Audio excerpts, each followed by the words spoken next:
The moment my ex looked the judge dead in the eye and said, "She's unstable. She lies to our daughter. I want full custody." I felt the air leave my lungs. He said it so calmly, like he was stating a fact. And the judge, she looked like she believed him. I wanted to speak. I wanted to scream, cry, explain, something. But nothing came out. I sat there, heart racing, frozen in that hard courtroom chair while the man who used to tell me he loved me painted me as a danger to the one person I love more than anything, my daughter. Mila sat behind me, holding my mother's hand. She's only 7, but she watched everything. Her wide brown eyes locked onto mine. She could see it. She could feel it. I was drowning and no one was throwing me a rope. Damon, my ex-husband, wore a navy blue suit like he was about to give a TED Talk. Calm, smooth, perfectly rehearsed. The same man who used to scream at me in the car over the wrong takeout order now sat in front of a judge, looking like the picture of responsibility. He was charming. He always had been. That was the problem. The judge asked me if I had anything to say in response. I opened my mouth, but all that came out was a shaky breath. My lawyer glanced at me, silent. The courtroom was dead quiet. My hands trembled. I was about to lose my daughter, and it felt like no one could see what was really happening. Then I heard a voice, small, clear and steady, from behind me. "Your Honor, I brought a video from Daddy's phone. I think you should see it." Everything stopped. The gallery turned. The bailiff looked confused. Damon's face drained of color. And for the first time that morning, Judge Harmon looked surprised. Mila stood up, still holding her pink school tablet in both hands. She wasn't crying. She wasn't scared. She looked braver than I'd ever seen her. She walked up to the front, past the wooden benches, past the man trying to take her away from me, and handed the judge her tablet. I didn't even know she had it with her. I didn't know what she recorded. I didn't even know she knew how to record on Damon's phone, but I knew something had just changed. The judge took the tablet. "What is this?" she asked. Mila's voice was soft but confident. "From last weekend, Daddy said those things when I was supposed to be asleep, but I wasn't. I heard him, and he was really mad, and I thought, if you didn't believe Mommy, maybe you'd believe him." My heart cracked open. My daughter had done what I couldn't. She stood up. She spoke the truth. And suddenly, the courtroom, the place where I felt the smallest, belonged to her. Before the courtroom, before the suit and the silence and the judge's cold eyes, before the video, there was just us, me and Mila. Our apartment wasn't big. It had 2 bedrooms, 1 bathroom, and the kind of creaky floors that groaned every time you crossed them after 10 at night. But Mila didn't mind. She loved it. She called it our nest. She said the pink curtains in her room made it look like the inside of a cotton candy cloud. Most nights, she'd lie on her bed with her stuffed penguin, Pepper, and ask me to read 2 stories instead of 1. I always said yes. I worked from home as a freelance graphic designer, which paid just enough to keep us afloat. My mom, Carolyn, lived a few blocks away and helped watch Mila when I had deadlines. She's the kind of mom who doesn't always say the right thing, but always shows up. She'd bring lasagna unannounced, scrub my bathroom when I wasn't looking, and tell me, "You're doing better than you think, Aria." And for a while, I believed her. Mila was 7, smart, soft-hearted, and observant in ways that made adults uncomfortable. She asked questions that made you think twice before lying. She once caught me crying in the kitchen late at night and didn't say anything. She just brought over her blanket and wrapped it around my shoulders. That was the kind of child she was. Our favorite thing was the truth jar. I started it when Damon and I first split. I told her that anytime she had a question or wanted to talk about something confusing or scary, she could write it down and put it in the jar. We'd read 1 note together each night. Some were silly. "Why do people snore?" Others cut deep. "Will Daddy stop loving me if I stay with you?" I told her the truth, always, no matter how much it hurt. The divorce hadn't been clean. Damon wanted control more than he wanted custody. He agreed to joint custody on paper, but in practice, he pushed for more. He questioned every parenting decision I made, criticized what I fed her, complained if I picked her up 2 minutes late. And during his weekends, Mila would come home withdrawn and quiet. Sometimes she wouldn't talk to me at all until Tuesday. I brought it up in court, but Damon knew how to present himself. He was a former college athlete turned sales executive, the kind who made people laugh and remembered everyone's name. He wore confidence like a second skin. In public, he was all smiles. In private, he could snap over spilled juice or a missing charger. I kept track. I documented everything: emails, messages. I had a folder full of texts where he accused me of being unstable, where he called me names no child should hear their father use about their mother, but I never showed those to Mila. I thought I was protecting her. One night, after a particularly tense drop-off, Mila asked if I ever got scared around Daddy. I paused. She looked down at her cereal and said, "I do. But I think I'm not supposed to say that." That night, I couldn't sleep.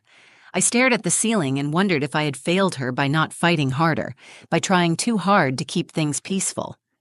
A few weeks later, Damon filed for full custody.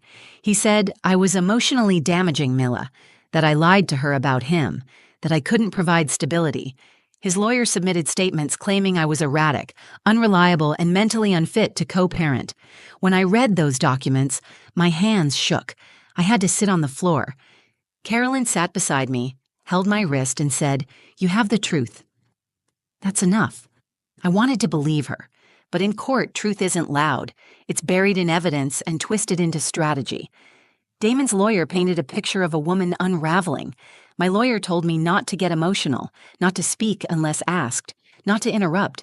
But inside, I was screaming. Mila saw it all. Every tear I tried to hide, every time I whispered, "It's going to be okay," even when I wasn't sure it would be. I didn't know she was watching that closely. I didn't know she was listening. I didn't know she was planning anything at all. She was only 7. But somehow she understood what none of us had said out loud. She knew the truth mattered, and she knew the court needed to see it for itself. The custody hearing was set for a Monday morning. I barely slept the night before. Mila had fallen asleep clutching Pepper, her stuffed penguin, and I sat beside her bed until sunrise, just watching her. My chest felt heavy, like something was pressing down on it.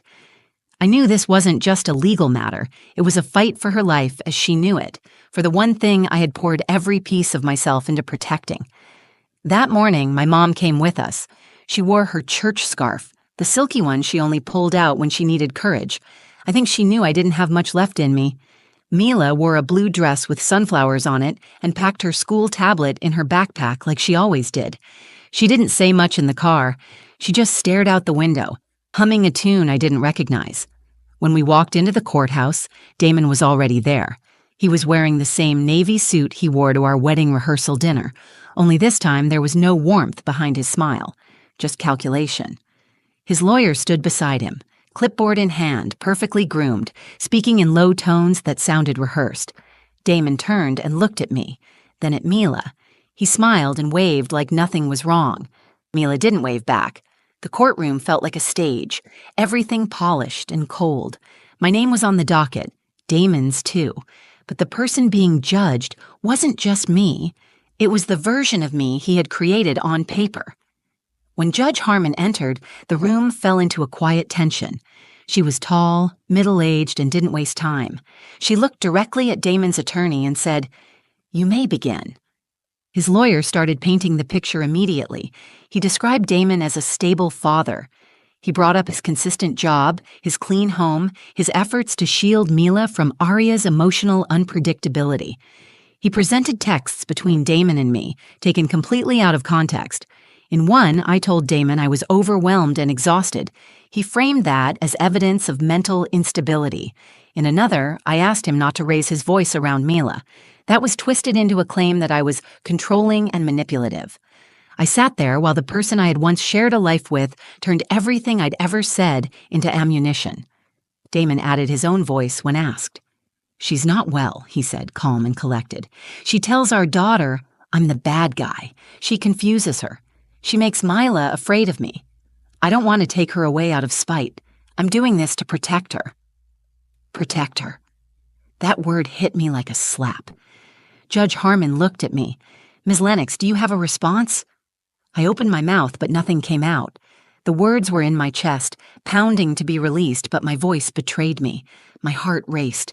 My tongue felt heavy. All I could do was look over at Mila, who sat behind me, her little legs swinging off the bench. She gave me a look I'd never forget, worried, but not afraid. My attorney cleared his throat and offered a weak response about my emotional resilience and how overwhelm is a natural part of single parenting. It wasn't enough. It didn't scratch the surface of what was really happening. No one mentioned the time Damon cursed at me on the phone while Mila was in the room. No one asked why Mila started bedwetting again after his weekends.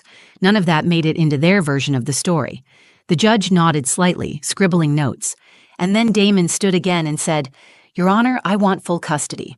I believe my daughter is being emotionally harmed, and I don't think shared custody is in her best interest anymore."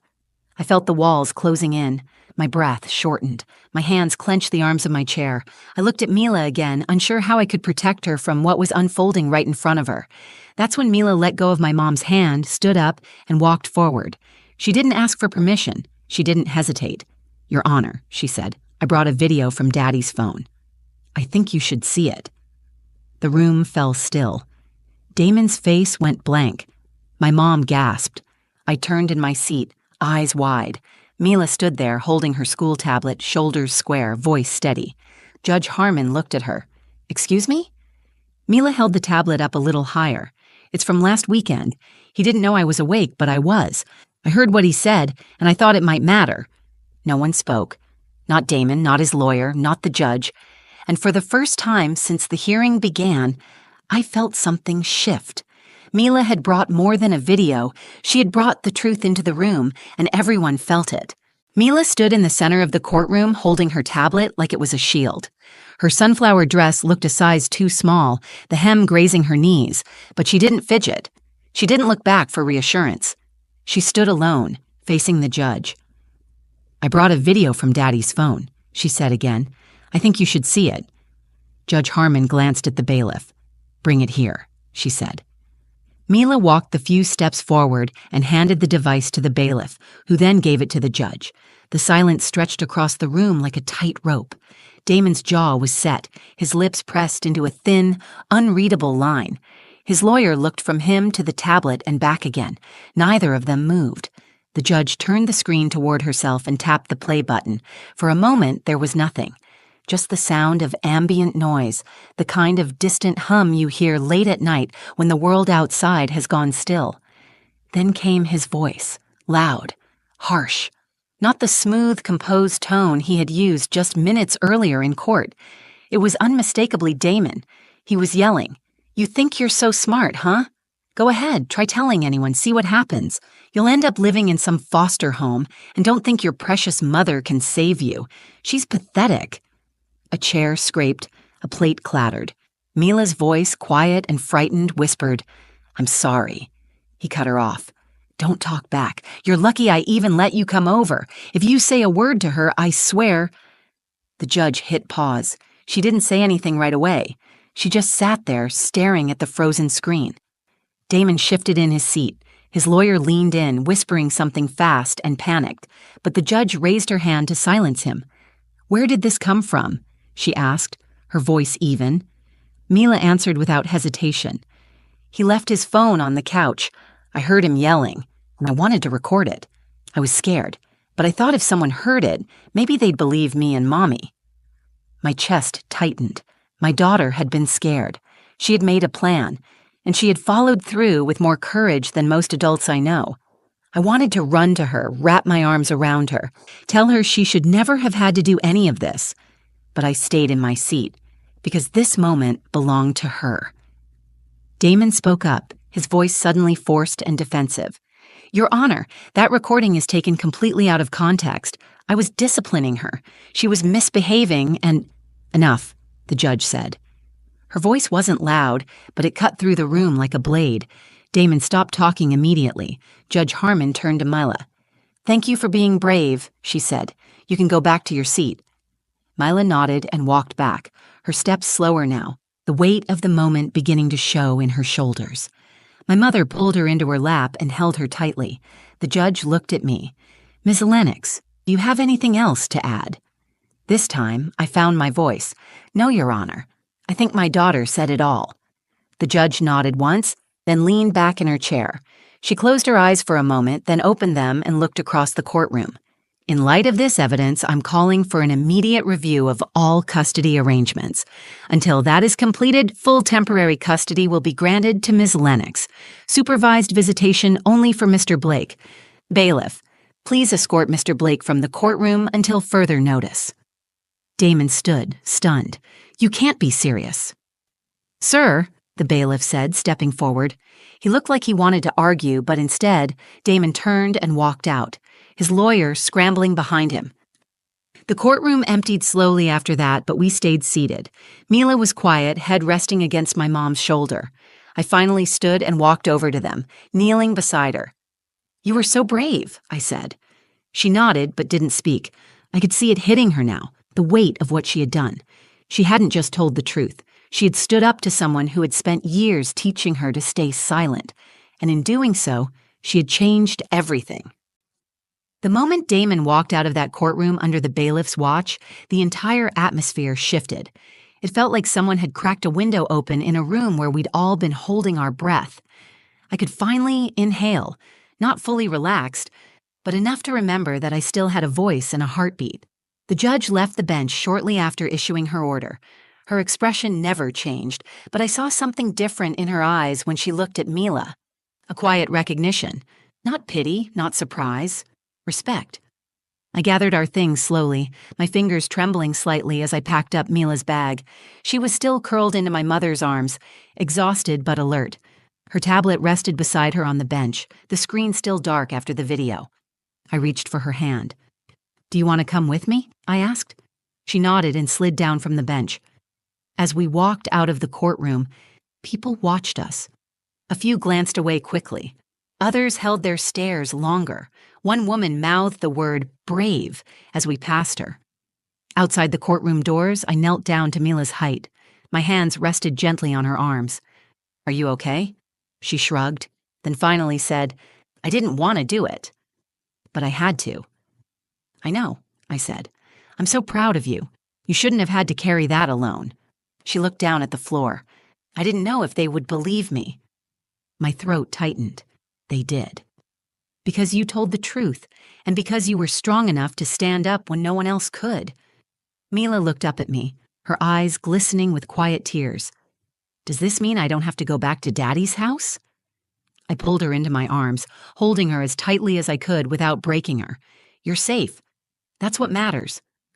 The court officers gave us a few more instructions, including a temporary supervision schedule for Damon. He would be evaluated by a court-appointed counselor before any further access to Mila. It wasn't over.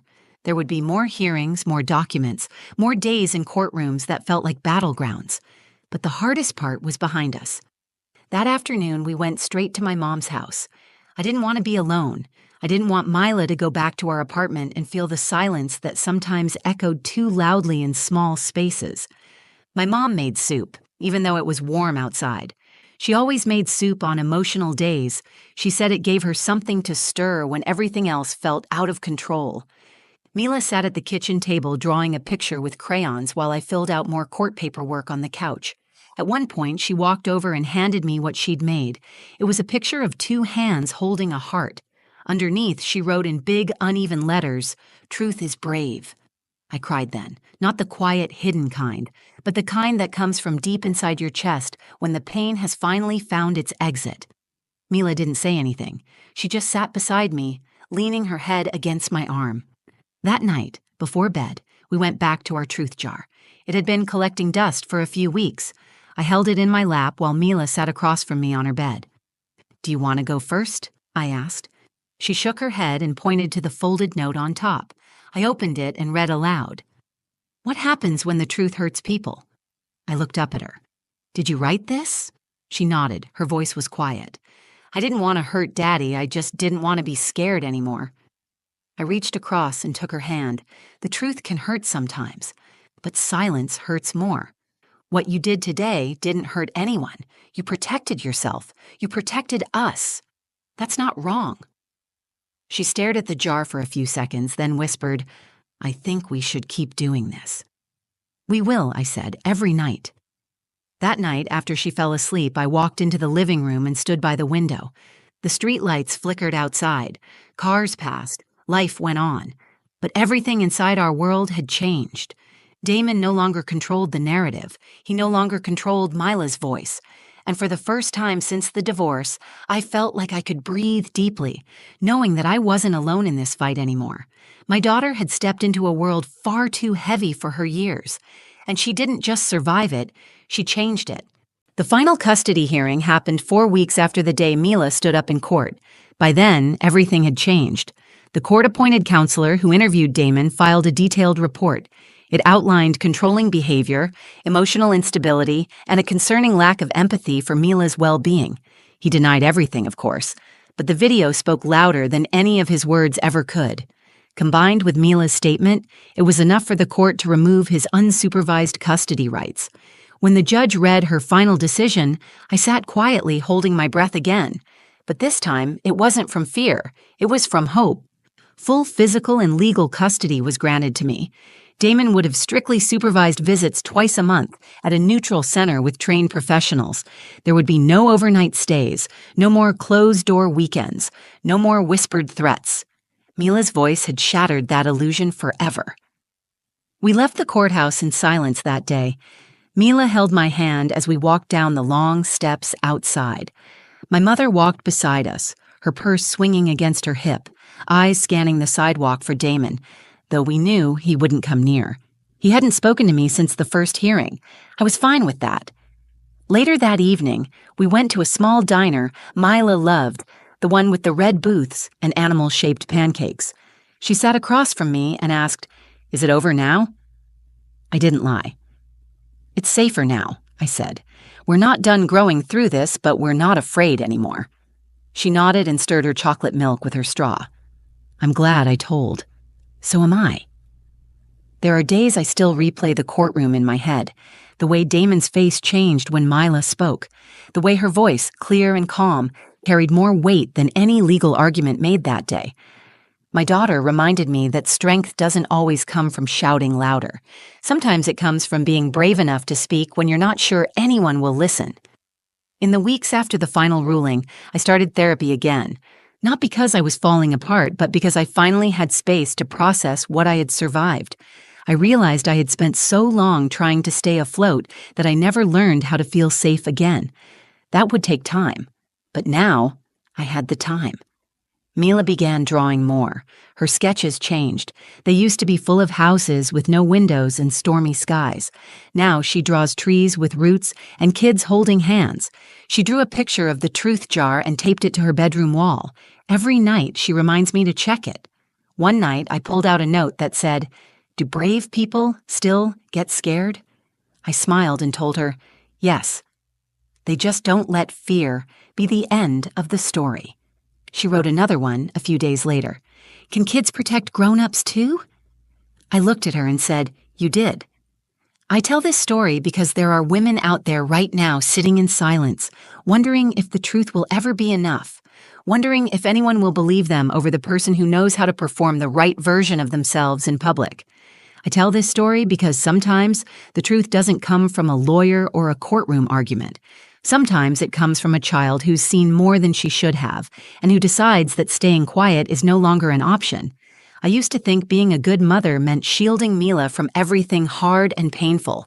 Now I know it means standing beside her through it, teaching her to tell the truth, letting her see me cry, then showing her what it looks like to get back up.